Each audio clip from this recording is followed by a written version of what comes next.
Nagbigay ng kasiyahan sa kanyang mga tagahanga si Vice Ganda matapos niyang kumpirmahin na may posibilidad na muling mapanood ang kanyang hit weekend talk show na Gandang Gabi Vice o mas kilala bilang GGV.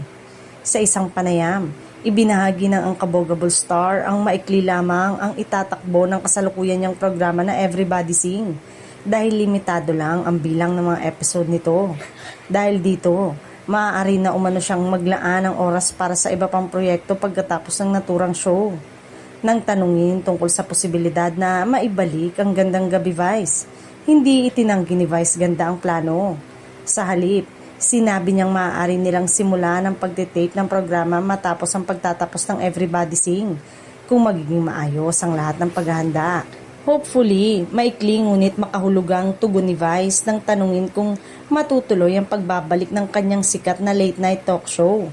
Agad itong ikinatunga ng kanyang mga taga-suporta na matagal nang umaasang maibalik ang programa sa telebisyon. Matatanda ang naging isa sa pinakasikat na celebrity talk show sa bansa ang Gandang Gabi Vice, kung saan nakapanayam ng komedyante ang ilan sa pinakamalalaking pangalan sa industriya.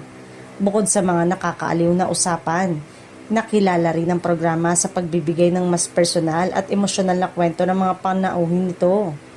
Bagamat wala pang opisyal na petsa ang pagbabalik ng GGV, malinaw na bukas si Vice Ganda sa posibilidad na buhayin muli ang programa.